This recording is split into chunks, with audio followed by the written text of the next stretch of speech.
Au niveau des journalistes, parce que il y a 15 jours, monter uniquement dans la presse de petits épiphénomènes, c'est essayer de voir la poutre chez nous, alors qu'en fait la poutre, elle est dans l'œil de cette petite journaliste qui bien sûr reçoit ses ordres depuis Clermont-Ferrand. Alors je ne sais pas si elle est là aujourd'hui, mais je lui dis, il faut savoir remettre les pendules à l'heure.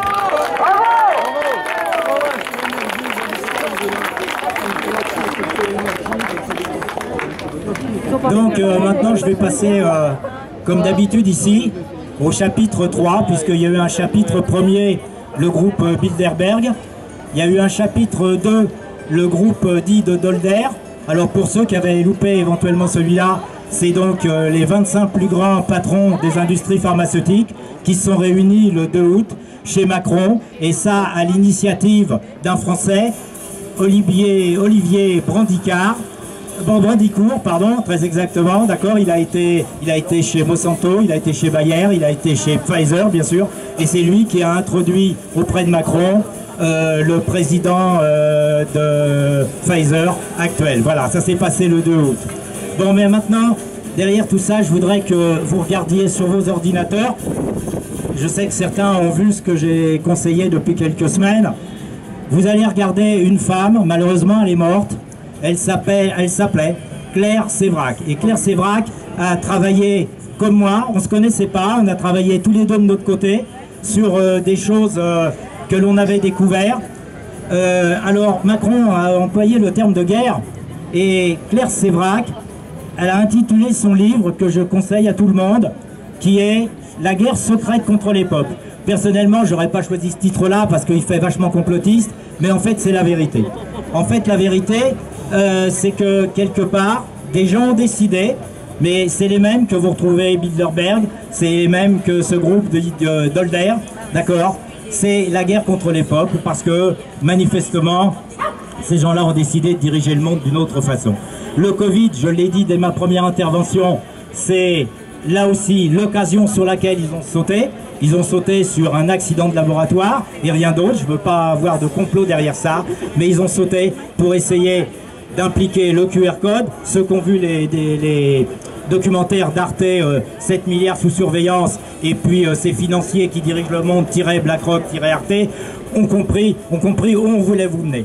Alors, le combat d'aujourd'hui, je suis d'accord avec ce que les organisateurs de cette manifestation ont dit.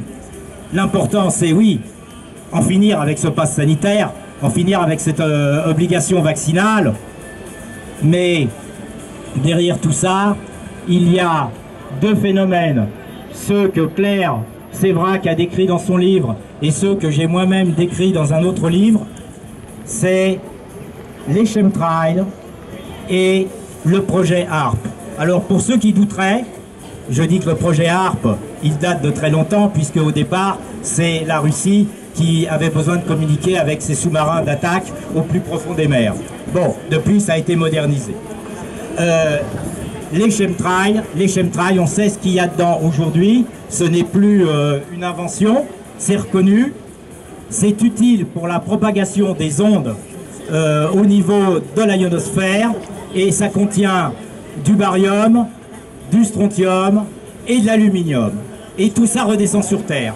Et là, écoutez, il y a une vidéo qui dure 1h48, c'est difficile, elle est un peu pénible, mais c'est la dernière vidéo de Claire Sévrac avant qu'elle soit morte, non pas d'une longue maladie, mais d'un truc assez foudroyant qui n'aurait jamais dû lui arriver à cet âge-là. Voilà. Monsanto a breveté depuis des années, alors de tête 2003 ou 2009, je suis pas sûr, mais c'est l'un des deux, d'accord. Ils ont breveté des plantes capables de résister aux nanoparticules d'aluminium. Ce n'est donc pas innocent.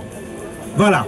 Et si, bien sûr, tout le monde sait que dans les vaccins aujourd'hui, on a mis l'aluminium. Du reste, il y a tout un lot de vaccins Moderna qui a été rejeté par le Japon. Vous pouvez regarder sur Internet, c'est pas moi qui l'ai inventé, parce qu'ils se sont aperçus qu'il y avait vraiment des choses bizarres dans ce vaccin de Moderna qui avait été, du reste, fabriqué en Espagne.